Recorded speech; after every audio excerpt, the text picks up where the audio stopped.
बघूया 100% बातम्या। तब्बल 4 वर्षानंतर पुन्हा एकदा शेतकऱ्यांचा आवाज विधान भवन परिसरात घुमणार आहे। नाशिकमधील दिंडोरीपासून निघालेल्या शेतकऱ्यांच्या या मोर्चानं आतापर्यंत 65 किलोमीटर अंतर कापलंय। तिसऱ्या दिवशी शेतकऱ्यांचा लॉंग मार्च घोटी शहरापर्यंत पोहोचलाय। ऊन वारा पाऊस कशाचीही तमा न बाळगता हजारो शेतकऱ्यांनी मुंबईच्या दिशेनं कूच केली आहे। शेतीमालाला भाव द्या यासह विविध मागण्यांसाठी शेतकरी आक्रमक झाल्याचं पाहायला मिळतंय। 2 दिवसांच्या प्रवासानंतर अनवाणी पाय सुजू लागलेत। पायी चालल्यानं एका आंदोलक महिलेची तब्येत बिघडली, तिला रुग्णालयात दाखल करण्यात आलं। प्रश्न सुटले पाहिजेत, आता माघार नाही या निर्धारानं कष्टकरी वर्ग पायी चालतोय। या प्रकरणी तोडगा काढण्यासाठी सरकारनं बैठक बोलावली आहे, मात्र आजची बैठक रद्द करण्यात आली। ती बैठक उद्या होणार आहे, त्यामुळे शेतकऱ्यांनी नाराजी व्यक्त केली आहे। महाराष्ट्राचं विधानमंडळाचं अधिवेशन चालू आहे, ते काय करतायत? मुख्यमंत्र्यांच्या डोळ्यामध्ये कधी पाणी येणार आहे? आज दुपारी वेळ दिली होती, परंतु पुन्हा निकोले आमदार आहेत का, निकोले साहेब आमदार आहेत, त्यांनी मला सांगितलं की दादा ती वेळ पुन्हा रद्द झालेली आहे। भर उन्हात रस्त्यावरचं डांबर तुडवत हे लाल वादळ मुंबईकडे निघालंय। आता सरकार यावर काय तोडगा काढतं याकडे सगळ्यांचं लक्ष लागलंय। राज्यातील लाखो सरकारी कर्मचाऱ्यांनी जुन्या पेन्शनच्या मागणीसाठी आक्रमक पवित्रा घेतलाय। जुनी पेन्शन लागू करावी यासाठी सरकारी कर्मचारी बेमुदत संपावर गेलेत, त्यामुळे राज्य सरकारची काही प्रमाणात कोंडी झाली आहे। राज्यातील सर्व सरकारी आणि निमसरकारी कार्यालयातील कर्मचाऱ्यांनी जुन्या पेन्शनसाठी एल्गार पुकारलाय। आंदोलनाच्या पहिल्या दिवशी सरकारी, निमसरकारी, महापालिका, नगरपालिका, शिक्षक कर्मचारी सहभागी झाले। या संपाला मोठा प्रतिसाद मिळाल्यानं शासकीय कार्यालयात अधिकारी कर्मचाऱ्यांच्या अभावी कार्यालय ओस पडली। सरकारी कर्मचाऱ्यांचा या संपाचा सर्वाधिक फटका रुग्णसेवेला बसला। आरोग्य विभागातील कर्मचारी, अधिकारी संपावर गेल्यानं आरोग्य व्यवस्था कोलमडली आहे। शिक्षक आणि शिक्षकेतर कर्मचारीही संपात सहभागी झाल्यानं अनेक ठिकाणी शासकीय आणि खासगी अनुदानित शाळेतील विद्यार्थ्यांना सुट्टी देण्यात आली, तर काही शाळा शिक्षकाविना सुरू होत्या। जुन्या पेन्शनचा मुद्दा हा राज्य सरकारला अडचणीचा ठरतोय, यावर तोडगा काढण्याचं मोठं आव्हान सरकारसमोर आहे। जुन्या पेन्शन योजनेवरून आता राजकारण सुरू झालंय। सत्ताधारी आणि विरोधकांकडून एकमेकांवरती आरोप प्रत्यारोप सुरू झालेत, त्यामुळे आगामी काळात जुन्या पेन्शनचा मुद्दा तापण्याची शक्यता वर्तवली जाते। जुन्या पेन्शनवरून शिंदे फडणवीस सरकारची चांगलीच कोंडी झाली आहे। सरकारी कर्मचाऱ्यांनी संपाचं हत्यार उगारलंय, त्यामुळे राज्य सरकारवर दबाव वाढत चाललाय। जुन्या पेन्शनवरून अडचणी सापडलेल्या राज्य सरकारला घेरण्याची आयती संधी विरोधकांना मिळाली आहे। मी आयुष्यभर या देशाची सेवा केलेली आहे, राज्याची सेवा केलेली आहे, त्याच्या पाठीशी उभं राहिलं पाहिजे। जुन्या पेन्शनवरून सत्ताधारी आणि विरोधकांकडून एकमेकांवर आरोप प्रत्यारोप केले जात आहेत। काँग्रेस आघाडी सरकारच्या काळात जुनी पेन्शन योजना बंद करण्यात आल्याचा आरोप सत्ताधाऱ्यांकडून केला जातोय। सत्ताधाऱ्यांच्या आरोपांवर अजित पवार यांनी खुलासा केलाय। जे कोणी लीडर लोक होते, कामगारांचं प्रतिनिधित्व करणारे मान्यवर होते, त्यांच्याशी चर्चा करून हा मार्ग निघाला अशी माझी माहिती आहे। एकीकडे जुन्या पेन्शनसाठी सरकारी कर्मचारी आक्रमक झालेत, तर दुसरीकडे त्यावरून सत्ताधारी आणि विरोधकांमध्ये आरोप प्रत्यारोपांचा सामना रंगल्याचं चित्र आहे। माजी मुख्यमंत्री उद्धव ठाकरे माध्यमांशी बोलत असताना अजित पवार यांनी मारलेला डोळा कॅमेऱ्यात कैद झाला आणि त्यामुळे अजित पवार डोळा मारून का हसले असा प्रश्न उपस्थित करत तो व्हिडिओ प्रचंड व्हायरल झाला। अखेर अजित पवार यांनी त्या व्हिडिओवर आपलं मौन सोडलंय। आपण डोळा का मारला आणि त्यामागचा उद्देश काय होता याचा खुलासा खुद्द अजित पवारांनी केलाय। विरोधी पक्षनेते अजित पवार यांनी न्यूज 18 लोकमतचे संपादक आशुतोष पाटील यांना दिलेल्या मुलाखतीत हा खुलासा केलाय। फक्त ते बोलताना थांब असं म्हणण्याच्या ऐवजी डोळा मारला गेला। अजित पवारांनी मारलेला डोळा सोशल मीडियावर तुफान व्हायरल झाला, त्यावर वेगवेगळ्या प्रतिक्रिया उमटल्या, चर्चांचा धुरळा उठला। पण अजित पवारांच्या स्पष्टीकरणानंतर हा धुरळा खाली बसेल अशी आशा आहे। लव जिहादवरून नितेश राणे आणि अबू आझमींमध्ये विधिमंडळ परिसरात आज तू-तू-मै-मै झाली आणि हेट वॉर रंगलं। विधान भवन परिसरामध्ये नितेश राणे आणि अबू आझमींनी परस्परांना आव्हान आणि प्रति-आव्हान दिलं, त्यामुळे विधान भवन परिसरात आखाडा झाल्याचं पाहायला मिळालं। अर्थसंकल्पीय अधिवेशनात लव जिहादचा मुद्दा गाजतोय। महाराष्ट्रात लव जिहादची 1 लाख प्रकरणं असल्याचा महिला आणि बाल कल्याण मंत्री मंगलप्रभात लोढांच्या दाव्यावर अबू आझमींनी आक्षेप घेतलाय। विधान भवन परिसरात नितेश राणे आणि अबू आझमी आमने सामने आले असताना त्यांच्यामध्ये खडाजंगी झाली। बोलना पडेगा की लव जिहाद होता है, मेरा चैलेंज है। आज चैलेंज स्वीकारतो, चलो आज तारीख और टाइम बचे मैं लेके जाता। गेल्या काही दिवसात लव जिहादच्या मुद्द्यावरून हिंदुत्ववादी संघटनांकडून रान पेटवलं जात आहे। राज्यभरात हजारोंचे मोर्चे निघतायत। रस्त्यावरचा हा मुद्दा सभागृहात सुद्धा आलाय। आता तो मतपेटीचा मुद्दा बनल्यानं राजकीय नेत्यांकडून मतपेटण्याची बांधणी सुरू झाली आहे। आझमी आणि राणेंमधलं तू-तू-मै-मै त्याचंच उदाहरण म्हणावं लागेल। शीतल म्हात्रे व्हायरल व्हिडिओ प्रकरणावरून आता शिवसेना आणि ठाकरे गटामध्ये आरोप प्रत्यारोपांच्या फैरी झडताना दिसत आहेत। या प्रकरणी आता काल ठाकरे गटाच्या साईनाथ दुर्गे यांना अटक करण्यात आलेली होती, त्यानंतर आदित्य ठाकरे यांच्यासह ठाकरे गट आक्रमक झाल्याचं पाहायला मिळतं।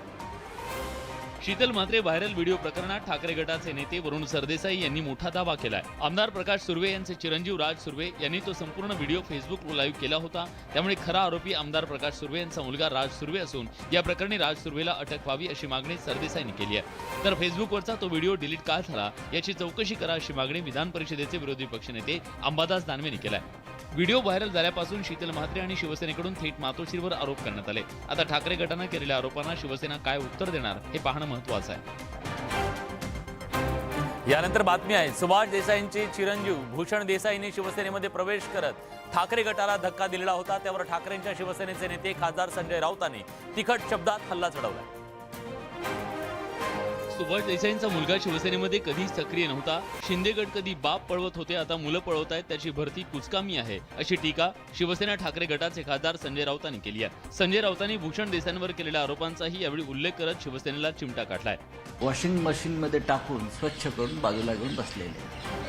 ही BJP वॉशिंग मशीनची कमाल आहे. मुंबई मनपा निवडणुकीच्या तोंडावर ठाकरेंच्या शिवसेनेला खिंडार पाडण्याची शिवसेनेची रणनीती आहे. अनेक नेते त्यांच्या गडाला लागत असल्यानं ही गळती रोखणं ठाकरेंच्या शिवसेनेसमोरचं खरं आव्हान असणार आहे. मुंबई उच्च न्यायालयानं संपत्तीबाबतच्या एका याचिकेमध्ये ठाकरे कुटुंबाला मोठा दिलासा दिलाय. गौरी भिडे यांनी ठाकरे कुटुंबाच्या संपत्तीबाबत उच्च न्यायालयामध्ये याचिका दाखल केलेली होती. मात्र न्यायालयानं ही याचिका फेटाळून लावली आहे. इतकंच नाही तर उच्च न्यायालयानं याचिकाकर्त्या गौरी भिडेंना 25,000 रुपयांचा दंडही ठोठावलाय. याचिकेतील आरोप सिद्ध करण्यासाठी आवश्यक पुरावेच नाहीत. याचिकेत करण्यात आलेले आरोप निराधार असल्यानं ही याचिका म्हणजे न्यायालयीन प्रक्रियेचा दुरुपयोग आहे अशी टिप्पणी मुंबई उच्च न्यायालयाने केली आणि ही याचिका फेटाळून लावली. गौरी भिडे यांनी एक याचिका सादर केली. दिलासाने विषय संपलेला आहे. राज्याचे माजी मुख्यमंत्री उद्धव ठाकरे आणि त्यांच्या कुटुंबियांनी बेहिशेबी मालमत्ता जमा केल्याचा आरोप करणारी याचिका उच्च न्यायालयात दाखल करण्यात आली होती. तसंच या प्रकरणी ईडी आणि सीबीआय मार्फत सखोल चौकशी करण्याचे आदेश देण्याची मागणी करण्यात आली होती. दादरमधल्या गौरी भिडे यांनी ही याचिका दाखल केली होती. राज्यातल्या सत्ता संघर्षावर उद्या पुन्हा एकदा सर्वोच्च न्यायालयामध्ये सुनावणी होणार आहे. उद्या कपिल सिब्बल आणि तुषार मेहता युक्तिवाद करणार आहेत. महाराष्ट्रातल्या सत्ता नाट्यावर आजही कोर्टात जोरदार घमासान झालं. सर्वोच्च न्यायालयात शिंदेच्या शिवसेनेचे वकील हरीश साळवे यांनी राज्यपालांचे अधिकार अपात्रतेच्या मुद्द्यावर आजही जोरदार युक्तिवाद केला. त्यानंतर शिंदे गटाचे दुसरे वकील नीरज किशन कौल यांनी युक्तिवाद सुरू केला. अंतर्गत मतभेद हा लोकशाहीचा भाग आहे. मतभेद व्यक्त करणं म्हणजे पक्षाविरोधात बंड केलं असं होत नाही असं कौल म्हणाले. गटनेता आणि प्रतोद याबाबतही कौल यांनी आपली बाजू मांडली. प्रतोद बदलल्याचं गटनेतेच अध्यक्षांना कळवतात. याआधी सेनेनं जेव्हा प्रतोद बदलला तेव्हा गटनेत्यानंच कळवलं होतं असा युक्तिवाद कौल यांनी सुप्रीम कोर्टात केला.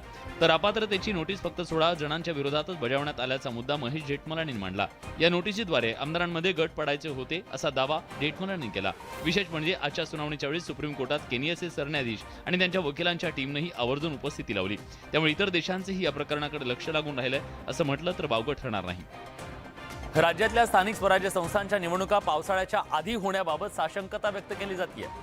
कारण या निवडणुकांचं भवितव्य ठरवणाऱ्या या प्रकरणामध्ये आता सुप्रीम कोर्टात गेल्या 4 महिन्यांपासून तारीख पे तारीख सुरू आहे.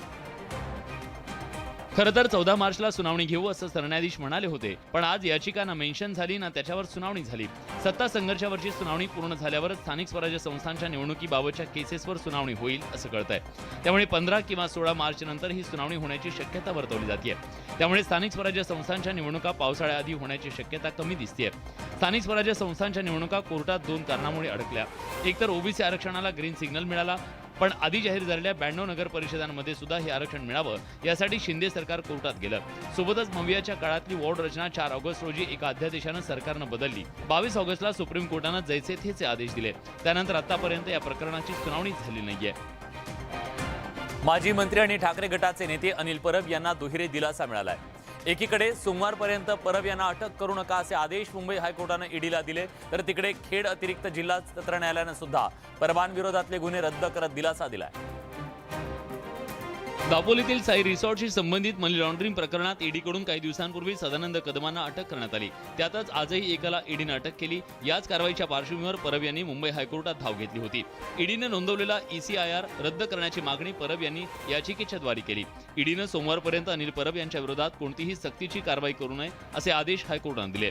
रिसॉर्टमुळे प्रदूषण होतच नाही असं निरीक्षण कोर्टानं नोंदवत हा खटला रद्द करण्याचे आदेश खेड कोर्टानं दिले. परब साहेबांवरचा गुन्हा जो केंद्र शासनाने दाखल केला होता तो रद्द करण्यात आलेला आहे. मूळ गुन्हा स्क्वॅश करण्यासाठी हायकोर्टात गेलो होतो आणि हे सगळं बघितल्यानंतर हायकोर्टाने मला सोमवारपर्यंतचं प्रोटेक्शन दिलं आहे. सदानंद कदमांच्या अटकेनंतर परवांच्या अडचणी वाढण्याची शक्यता होती, मात्र कोर्टाच्या आजच्या निर्णयामुळे अनिल परबांना तुर्तास दिलासा मिळालाय. राष्ट्रवादी काँग्रेसचे ज्येष्ठ नेते हसन मुश्रीफ यांना मुंबई उच्च न्यायालयाकडून तुर्तास दिलासा मिळालाय. ईडीच्या प्रकरणात पुढील 2 आठवडे अटकेची कारवाई न करण्याचे निर्देश हायकोर्टाने दिले. हे निर्देश देताना हायकोर्टानं हसन मुश्रीफांना मुंबई सत्र न्यायालयात रीतसर अटकपूर्व जामीन अर्ज करण्याचे निर्देश दिलेत. तसंच सत्र न्यायालयातील विशेष कोर्टानं या अर्जावर तातडीनं सुनावणी पूर्ण करावी असे निर्देश हायकोर्टानं दिले. मात्र गुन्हा रद्द करण्यासाठीच्या याचिकेवरची सुनावणी तुर्तास हायकोर्टाकडून तहकूब करण्यात आली आहे. हायकोर्टानं मूळ प्रकरणात दिलासा दिल्याच्या दुसऱ्या दिवशी ईडीनं छापेमारी सुरू केली. ईडी सध्या करत असलेल्या तपासात हसन मुश्रीफांना आरोपी बनवलेलंच नाही, त्यामुळे तुर्तास त्यांच्या अटकेचा प्रश्नच नाही. सध्या तपास अधिकारी प्राथमिक तपास करतायत. त्यांच्या 3 मुलांनी या प्रकरणात सत्र न्यायालयात अटकपूर्व जामीन अर्ज केलाय. जर त्यांना अटकेची भीती असेल तर त्यांनीही रीतसर अटकपूर्व जामीन अर्ज करावा असा युक्तिवाद ईडीकडून अनिल सिंग यांनी केला. देशात व्हायरल फ्लूच्या रुग्णांमध्ये दिवसेंदिवस वाढ होते. H3N2 इन्फ्लुएन्झामुळे रुग्णालयामध्ये भरती होणाऱ्या रुग्णांची संख्या देखील वाढताना दिसते. राज्यातही H3N2चा धोका वाढताना दिसतोय. कोरोनाचा उद्रेक ज्या पुण्यातून झाला तिथूनच H3N2चे मोठ्या प्रमाणात रुग्ण समोर येत आहेत. एकट्या पुण्यात H3N2चे 22 रुग्ण आढळले. सर्वाधिक रुग्ण हे 19 ते 60 वर्ष वयोगटातील असल्याचा अहवाल राष्ट्रीय विषाणू विज्ञान संस्थेनं दिलाय. यावरून या विषाणूची साथ पुण्यात मोठ्या प्रमाणात पसरल्यावर शिक्कामोर्तब झालंय. याची लक्षणं ही सामान्य फ्लू सारखीच असून जीवघेणी नसल्याची दिलासादायक बाब सुद्धा समोर आली आहे. या पार्श्वभूमीवर आरोग्य तज्ज्ञांकडून फ्लू वॅक्सिन घेण्याचं आवाहन केलं जात आहे. दिल्ली एम्सचे माजी संचालक डॉक्टर रणदीप गुलेरिया यांनी नागरिकांना घाबरून न जाता योग्य काळजी घेण्याचा सल्ला दिला. डॉक्टर रणदीप गुलेरिया यांनी H3N2 इन्फ्लुएन्झापासून बचाव करण्यासाठी कोविड उपायांचा अवलंब करायला सांगितलाय. मास्क, लस आणि सॅनिटायझेशन ही त्रिसूत्री वापरण्याचा सल्ला त्यांनी दिलाय. जुन्या पुणे मुंबई महामार्गावर सोमाटणे टोलनाका हटवण्यासाठी मावळमधल्या नागरिकांनी आता आंदोलन सुरू केले. या आंदोलनाची दखल सरकारनं घेतली असून 27 मार्चपर्यंत सोमाटणे टोलनाक्यावरती टोल न भरण्याचे निर्देश रवींद्र चव्हाणांनी दिले. जुन्या पुणे मुंबई महामार्गावरच्या सोमाटणे टोलनाका बंद करण्याच्या दिशेने मावळवासी एकवटलेत. या टोलनाक्याविरोधात मावळवासी बेमुदत उपोषण करतायत, तर दुसरीकडे टोलनाक्याजवळही आंदोलन सुरू आहे. राष्ट्रीय महामार्ग क्रमांक 48 वर टोलनाका आहे. सोमाटणे आणि वरसोली असे 2 टोलनाके 31 किलोमीटरच्या आत आहेत. प्रत्यक्षात 60 किलोमीटरच्या आत एक टोलनाका असावा असा राष्ट्रीय महामार्ग शुल्क नियम आहे. त्यामुळे टोलनाका बंद करण्याची मागणी केली जाते. दरम्यान मावळवासियांच्या आंदोलनाची दखल सरकारनं घेतली असून येत्या 27 मार्चपर्यंत सरसकट टोलमाफी देण्याचे निर्देश मंत्री रवींद्र चव्हाणांनी दिलेत. अधिवेशनाच्या नंतर टोल हटाव कृती समितीची मुख्यमंत्री आणि उपमुख्यमंत्र्यांसोबत बैठक होणार आहे. अधिवेशन संपल्यास या संदर्भातली जी बैठक आहे ती बैठक घेण्यात. आणि जर त्यांनी टोल घेण्याचा प्रयत्न 4 व्हीलर कुठलाही केला तर हे आंदोलनाला वेगळं स्वरूप प्राप्त होईल. अधिवेशनानंतर होणाऱ्या बैठकीनंतरच हा टोल नाका बंद होणार की नाही याबद्दलचा निर्णय होणार आहे. मात्र हा टोल नाका बंद झाला नाही तर हिंसक मार्गाने आंदोलन करण्याचा इशारा आंदोलनकर्त्यांकडून देण्यात आलाय. एसटी चालक पतीला सुट्टी मिळत नसल्यानं त्याच्या पत्नीनं आगारात आंदोलन केलं. आगार प्रमुखांच्या केबिनच्या समोर झोपून पत्नीनं केलेल्या आंदोलनाची सर्वत्र चर्चा झाली. यानंतर आता एसटी महामंडळानं थेट चालकावर निलंबनाची कारवाई केली. सांगलीत आटपाडीच्या एसटी आगारात विलास कदम एसटी चालक म्हणून कार्यरत आहेत. त्यांच्या पत्नी आजारी असल्यानं त्यांनी 12 आणि 13 मार्चला सुट्टी मिळावी म्हणून अर्ज केला, मात्र तो अर्ज नाकारण्यात आला. त्यानंतर विलास कदम ड्युटीवर निघून गेले. मात्र पतीला सुट्टी देत नसल्याच्या कारणावरून चालक कदम यांच्या पत्नी नलिनी कदम यांनी थेट आटपाडी एसटी आगार प्रमुखांच्या केबिन समोर झोपून आंदोलन केलं. या आंदोलनामुळे नलिनी कदम यांच्या विरोधात पोलिसात तक्रार दाखल करण्यात आली. आता एसटी प्रशासनानं थेट विलास कदम यांना सेवेतून तडकाफडकी निलंबित केलंय. एसटी चालवताना मोबाईलवर बोलल्याचा ठपका त्यांच्यावर ठेवण्यात आलाय. सूडबुद्धीनं कारवाई झाल्याचा आरोप त्यांच्यावर करण्यात येतोय. प्रशासनानं सूडबुद्धीनं चालक श्री विलास कदम यांना निलंबित ठेवण्याची कारवाई केली आहे आणि ही कारवाई सूडबुद्धीने केली आहे. एसटी चालवताना मोबाईलवर बोलत प्रवाशांच्या जीवाशी खेळणं चुकच, मात्र एसटी चालकावरची ही कारवाई सूडबुद्धीनं झाली असल्यास पुन्हा एसटी प्रशासन टीकेचं धनी ठरेल हे नक्की. पुण्यातील रिक्षा चालकांसाठी एक अतिशय आनंदाची बातमी आहे. पुण्यातल्या रिक्षांचे ई रिक्षामध्ये रूपांतर करण्यासाठी आता महापालिका 25,000चं अनुदान देणार आहे. पुणे पालिका आयुक्त विक्रम कुमार यांनी याबद्दलची माहिती दिली आहे. पुण्यात इलेक्ट्रिक वाहनांच्या वापराला प्रोत्साहन देण्यासाठी पालिकेकडून मोहीम राबवली जाते. त्या अंतर्गत रिक्षा चालकांना 25,000चं अनुदान दिलं जाईल. रिक्षाचं ई रिक्षामध्ये रूपांतर करण्यासाठी 75,000 पर्यंत खर्च येतो. यातील 25,000 रुपये हे पुणे महापालिकेकडून देण्यात येणार आहेत. उर्वरित 60% रक्कम वाहन मालकाला खर्च करावी लागणार आहे. याशिवाय पालिका ई रिक्षा चार्जिंगसाठी शहरात विविध ठिकाणी चार्जिंग स्टेशन देखील उभारणार आहे. पुणे शहरात पेट्रोल डिझेलमुळे प्रदूषण वाढताना दिसतंय. शिवाय इंधनाचे दर देखील आवाक्याच्या बाहेर गेलेत. या पार्श्वभूमीवर पर्यावरण संवर्धन तसंच वायू प्रदूषण कमी करण्यासाठी पुणे महापालिकेनं हा निर्णय घेतलाय. अमरावतीत हेल्मेटच्या जनजागृतीसाठी वाहतूक पोलिसांनी अनोखी शक्क लढवली आहे. हेडलेस माणसाच्या माध्यमातून हेल्मेट बाबतची जनजागृती पोलिसांकडून सुरू झाली आहे. अमरावतीच्या अचलपूर परतवाडा रस्त्यावर हातात डोकं घेऊन फिरणारी ही डोकं नसलेली व्यक्ती बिनडोकपणासारखे न वागता हेल्मेटचा वापर करावा आणि स्वतःचा जीव सुरक्षित ठेवावा हा संदेश ही व्यक्ती हेल्मेट न घालणाऱ्या बाईकस्वारांना देते. अमरावती शहरात रस्ते अपघाताचं प्रमाण वाढतंय. त्यात हेल्मेट न घातल्यानं अनेकांना आपल्या प्राणांना मुकावं लागतंय. या पार्श्वभूमीवर अमरावती ग्रामीण पोलिसांकडून ही नवी शक्कल लढवली जाते. सध्या अचलपूर तसंच परतवाड्यात ही मोहीम सुरू असून त्यानंतर अंजनगाव, सुरजी, दर्यापूर, वरुड, मोर्शी या अन्य तालुक्यामध्ये सुद्धा अशाच पद्धतीने जनजागृती करण्यात येणार आहे. हेल्मेट बाबतच्या या जनजागृतीपासून बोध घेण्याची गरज आहे. संसद, विधिमंडळ लोकशाहीची मंदिर मानली जातात. मात्र याच लोकशाहीच्या मंदिरांमध्ये लोकप्रतिनिधींकडून होणारा राडा चर्चेचा विषय ठरतो. आता बिहारमध्ये अर्थसंकल्पीय अधिवेशनामध्ये प्रचंड गदारोळ झाला. त्याचं झालं असं की बिहार विधानसभेत प्रश्नोत्तराचा तास सुरू होता. यावेळी सत्ताधारी आणि विरोधकांमध्ये जोरदार गोंधळ झाला. प्रश्न विचारणारे भाजपचे आमदार लखेंद्र कुमार रोशन संतप्त झाल्याचं पाहायला मिळालं. लखेंद्र कुमार यांनी बोलता बोलता माईक तोडला. त्यानंतर सत्ताधारी आणि विरोधी पक्ष समोरासमोर आले. शिवीगाळ झाल्याचा आरोप सत्ताधारी आणि विरोधकांकडून करण्यात आला. तर माईक तोडल्याच्या घटनेवर लखेंद्र कुमार यांनी सारवासारव केली आहे. माईक तोडला नसून तो केवळ उखडला गेल्याचं स्पष्टीकरण लखेंद्र कुमार यांनी दिलंय. पाकिस्तानचे माजी पंतप्रधान इम्रान खान अडचणीत सापडलेत. इम्रान खान यांच्यावरती अटकेची टांगती तलवार कायम आहे. पाकिस्तानचे माजी पंतप्रधान आणि पाकिस्तान तहरीक इन्साफचे अध्यक्ष इम्रान खान यांच्यावर एका महिला न्यायाधीशाला आणि वरिष्ठ पोलीस अधिकाऱ्याला धमकावल्याचा आरोप आहे. या प्रकरणी इस्लामाबाद न्यायालयानं इम्रान खान यांच्या विरोधात अजामीनपात्र अटक वॉरंट जारी केलंय. त्यामुळे इम्रान खान यांच्यावर अटकेची टांगती तलवार आहे. इम्रान खान यांना अटक करून 29 मार्चच्या आधी न्यायालयात हजर करण्याचे आदेश देण्यात आलेत. इम्रान खान यांच्या विरोधात बजावण्यात आलेल्या वॉरंटचे पडसाद पाकिस्तानात उमटले असून पाकिस्तान तहरीक इन्साफचे कार्यकर्ते रस्त्यावर उतरलेत.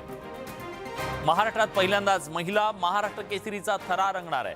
सांगलीमध्ये महिला महाराष्ट्र केसरी स्पर्धा रंगणार आहे. महाराष्ट्र राज्य कुस्तीगीर परिषदेने ही स्पर्धा आयोजित केली. महाराष्ट्र केसरीची मानाची गदा पटकावण्यासाठी पुरुष मल्लांमध्ये तुल्यबळ लढत झालेली आतापर्यंत आपण पाहिली. आता लवकरच महिला मल्लही महाराष्ट्र केसरीच्या मानाच्या गदेसाठी झुंजताना दिसतील. सांगलीत येत्या 23 आणि 24 मार्च रोजी ही स्पर्धा होणार आहे. महाराष्ट्र राज्य कुस्तीगीर परिषदेने याची घोषणा केली आहे. तर कुमार राज्यस्तरीय अजिंक्य स्पर्धा इचलकरंजीत रंगणार आहे. दरम्यान कोथरूडमध्ये पार पडलेली महाराष्ट्र केसरी स्पर्धा अनधिकृत होती असा दावा महाराष्ट्र राज्य कुस्तीगीर परिषदेने केलाय.